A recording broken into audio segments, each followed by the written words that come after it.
আসসালামু আলাইকুম। সবাই কেমন আছেন?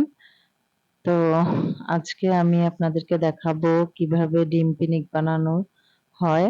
তো আজকে আমি ৩ টা ডিম দিয়ে ডিম পিনিক বানাবো। আমিও আসলে আজকেই ফার্স্ট ডিম পিনিক বানাচ্ছি।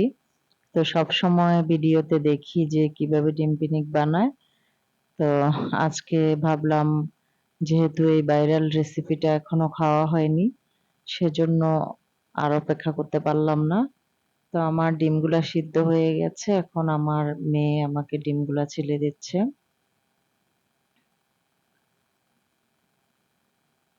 তো আমি ছাড়া এই ভাইরাল রেসিপিটা সবাই টেস্ট করেছে।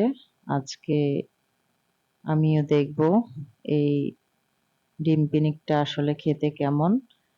তো আসলে ভিডিওতে দেখি খুবই টেস্টি করে খাচ্ছে, মজা করে খাচ্ছে। তো আমার মনে হয় খারাপ হবে না। তো আমি এখানে একটা হাফ শসা মিহি করে নিয়েছি সালাদের মেশিন দিয়ে, আর একদম পেঁয়াজ নিয়েছি একটা কুচি করে, আর ২ টা শুকনা মরিচ দিয়েছি, আর একটা কাঁচা মরিচ কুচি করে দিয়েছি। আর শুকনা মরিচগুলাকেও ভালো করে ভেজে একদম ভেঙে নিয়েছি। আর আমি এখানে তেঁতুলের সস দিয়ে দিচ্ছি ১.৫ চামচের মতো।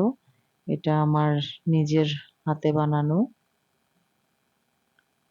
তো এখন আমি পরিমাণ মতো লবণ দিয়ে দিব।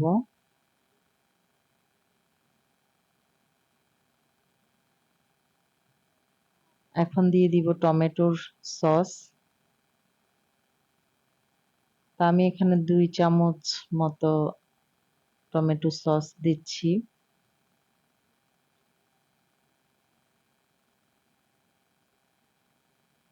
আর কাসুন্দ দিয়ে দিব। কাসুন্দি দিয়ে দিচ্ছি ১.৫ চামচের মতো। এখন সবকিছু ভালো করে মেখে নিব চামচ দিয়ে।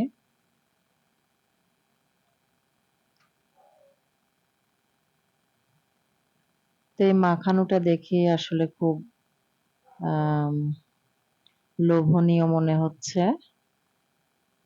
মনে হয় যে অনেক মজা হবে।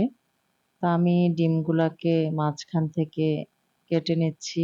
একেবারে ২ ভাগ করে নিব না। তো এখন মাঝখানে আমি এই মাখানো মসলাটা দিয়ে দিব। আমার কাছে ধনিয়া পাতা ছিল না, সেজন্য আমি ধনিয়া পাতাটা দেইনি।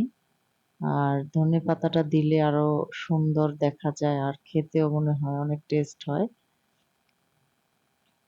তো এখন যেহেতু ধনিয়া পাতার সিজন না, সেজন্য বাসায় তেমন একটা থাকে না। তো আজকে ধনিয়া পাতা ছাড়াই আজকে টেস্ট করে দেখব। আর ভালো লাগলে আবার ধনিয়া পাতা দিয়ে ভালো করে বানিয়ে খাবো। তো এখন আমার হয়ে গেছে ডিম পিনিক বানানো।